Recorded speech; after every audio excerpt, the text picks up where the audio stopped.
What happens when mockery is disguised as mentorship and a spotlight is used as a weapon instead of a gift?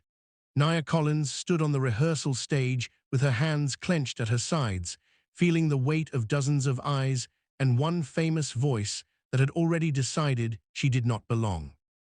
Elijah Moore, a chart-topping singer known across the UK for his powerful vocals and sharp tongue, leaned back in his chair with a half-smile that carried more cruelty than confidence, announcing loudly that Nia would sing solo because he wanted to see what she could really do. The room shifted instantly, not with excitement, but with discomfort, because everyone understood the unspoken message behind his words and the way his gaze lingered on her like a challenge. Nia had been invited to the charity showcase as part of a youth choir, not to be singled out, not to be tested, and certainly not to be humiliated, yet here she was under bright lights with no backing track and no support. Elijah's laughter echoed softly as he told the room this would be educational, claiming pressure revealed talent, while his tone made it clear he expected her voice to crack and her confidence to crumble. Some producers avoided looking at her, some whispered apologies with their eyes, and a few watched with curiosity, wondering whether this would be another moment where prejudice passed as entertainment. Nia swallowed slowly, her heart pounding, memories flooding back of school halls where she had been told she sang too loud, too bold, too much, and she realized this moment was not just about music, but about dignity. Elijah tapped his fingers impatiently, telling her to start whenever she was ready, his confidence rooted in the belief that no one could outshine him in his own space. The silence stretched painfully, and for a moment the room expected hesitation, fear, or retreat, but Nia lifted her head instead, grounding herself in a breath that steadied her shaking chest. She remembered the nights singing softly to herself, the early mornings practicing until her throat burned, the teachers who believed in her even when stages were denied to her. When she opened her mouth, the first note came out pure and controlled, not loud but precise, cutting through the tension like light through fog. Conversations stopped, chairs creaked as people leaned forward, and Elijah's smile twitched as he straightened slightly, sensing something unexpected. Nia closed her eyes and sang as if no one else existed, pouring years of silenced emotion into each phrase, her voice rising and falling with a control that commanded attention rather than begged for it. The room grew still, the kind of stillness that signals a shift, as producers exchanged glances and a sound engineer froze mid-adjustment, realizing they were witnessing something rare. Elijah leaned forward now, his amusement fading, replaced by concentration and disbelief, because the notes she was hitting were clean, powerful, and fearless. If you are watching this moment unfold and wondering how far courage can carry someone when mocked by power, make sure you subscribe and comment, "Let her sing," because this stage is about to witness a truth no one can silence. Nia Collins continued singing as the room seemed to shrink around her, the bright rehearsal lights fading into the background, while her voice became the only thing that mattered, steady, rich, and fearless, in a space that had expected her to fail. Elijah Moore sat upright now, his fingers no longer tapping with boredom, but clenched against the arm of his chair, his eyes fixed on Nia with a focus that had replaced mockery, because the notes she was reaching were not only difficult, but delivered with an ease he recognized too well. Producers who had earlier avoided eye contact now leaned forward openly, some holding their breath, others nodding slowly as Nia shifted seamlessly into a higher register that filled the room with warmth and strength. The sound engineer adjusted nothing, hands frozen, realizing that any interference would only interrupt a moment that could not be manufactured or taught. Nia's voice climbed higher, controlled and clear, touching notes that carried emotion without strain, her tone unwavering even as the melody demanded everything from her lungs and heart. Whispers rippled through the room, not of doubt but of shock, as people exchanged looks that said the same thing, that this was not a trick, not luck, but raw ability refined through discipline and pain. Elijah swallowed hard, his confidence cracking in small but visible ways, because the space that had always belonged to him now felt shared and, worse, challenged. He had expected nerves, maybe tears, maybe an awkward silence that would justify his cruelty, but instead he was watching a young singer command the room without asking permission. Nia opened her eyes mid-phrase, locking her gaze forward, no longer singing for approval or survival, but for herself, her voice carrying the weight of every time she had been overlooked or laughed at. A producer stood slowly from their chair without realizing it, drawn up by the power of her sound, while another discreetly raised a phone, knowing this moment would matter far beyond these walls. Elijah shifted again, forcing a tight smile that no longer fooled anyone, because the truth was becoming uncomfortable, that the girl he had tried to humiliate was doing something he had struggled with for years.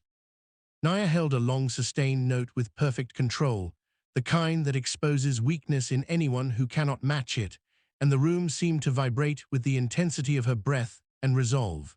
When she transitioned effortlessly into a run that danced across the scale, several people gasped quietly, not out of drama but disbelief, because it was technically flawless. Elijah's jaw tightened, his ego battling admiration and fear, as he realized that every second she sang was undoing the power he believed his fame guaranteed him. Naya finally lowered her voice gently, ending the phrase not with force but precision, allowing the silence after to speak louder than applause ever could. No one clapped yet, because no one wanted to break the spell, and Elijah remained silent, staring at the stage where his authority had just been challenged without a single word spoken against him. If you can feel the shift in this room and want to see what happens when truth corners arrogance under bright lights, make sure you subscribe and comment Pure Talent, because this performance is about to change everything for both of them. Nia Collins stood in the center of the stage as the silence stretched on, not awkward but heavy with realization, the kind of pause that follows something undeniable, and she could feel the shift in the room even before anyone spoke. Elijah Moore finally rose from his chair, the movement slow and deliberate, his fame and confidence no longer cushioning him the way it always had. Because the authority he relied on had been cracked by a voice he had tried to reduce to a joke, producers exchanged glances filled with urgency and excitement, some whispering that this was exactly the kind of moment audiences lived for, while others watched Elijah closely, waiting to see whether he would double down on arrogance or retreat into damage control. Nia took a quiet breath, steadying herself, because she knew the hardest part was not hitting impossible notes, but standing tall when the room that doubted you suddenly wants to claim you. Elijah cleared his throat and forced a laugh that echoed strangely in the tense space, commenting that he had not expected that level of control, his words carefully chosen, half praise and half self-defense, as if he could soften what everyone had witnessed. Nia listened without interrupting, her face calm, her posture grounded, because she had learned that dignity often unsettles those who expect gratitude after cruelty. A senior producer stepped forward, addressing the room instead of Elijah, openly praising Nia's range, her breath control, and her emotional delivery, naming techniques that only trained professionals fully understood, making it clear that this was not beginner talent or luck. The room responded with murmurs of agreement, heads nodding, the power dynamic shifting further as Nia was no longer a target, but a standard.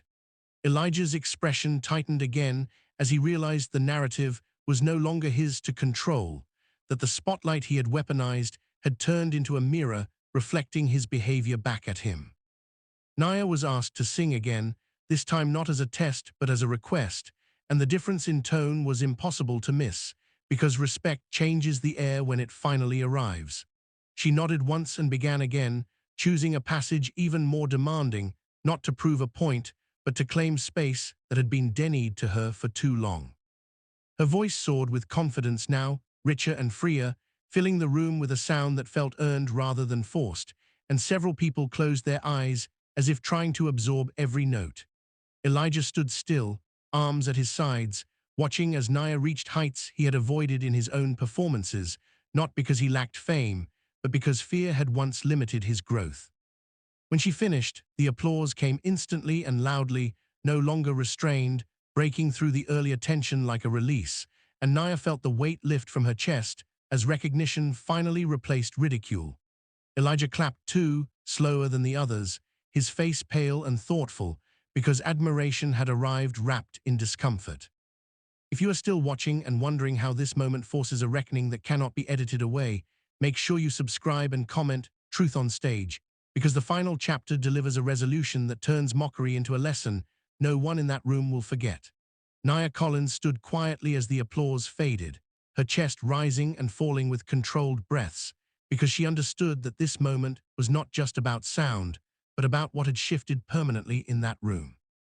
Elijah Moore remained on his feet, his expression stripped of performance and persona, looking smaller somehow without the armor of mockery he had worn so easily before, and the realization settled over him that talent does not ask for permission and truth does not bend to fame.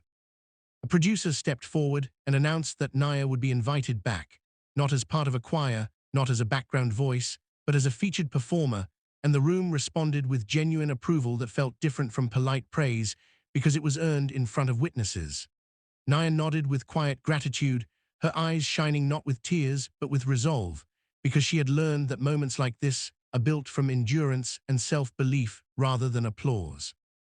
Elijah cleared his throat again and addressed her directly, offering words that sounded like an apology without fully naming it, admitting publicly that he had underestimated her, and in doing so exposed the ugly truth of how easily power can slip into prejudice when unchecked. Naya met his gaze calmly and thanked him for the stage, not the humiliation, choosing grace over bitterness, because she knew that true victory was standing whole where she had been meant to break. The producers began discussing opportunities openly, managers exchanged contact details, and what had started as an attempt to mock became the launch of something undeniable and irreversible. Cameras captured the moment Elijah stepped aside so Naya could walk forward into the light, a symbolic shift that no edit could erase, and those watching knew exactly what it meant. Naya took one final look at the room and spoke softly, saying that talent grows in silence and survives in resistance, and that voices are not small just because people refuse to listen. The room fell quiet again, but this time the silence carried respect rather than tension, and even Elijah lowered his eyes briefly, acknowledging the lesson without needing it explained. As Naya walked off the stage, she did so taller than when she arrived, not because she had been validated by fame, but because she had validated herself in the face of cruelty. If you felt the power of this moment and believe voices like Naya's deserve to be heard, make sure you subscribe and comment. Her voice matters, so stories like this continue to reach those who need them. The lesson is simple but unignorable. Never mistake position for superiority, never use influence to humiliate, and never underestimate a voice that has survived being silenced, because courage paired with truth will always outsing arrogance in the end.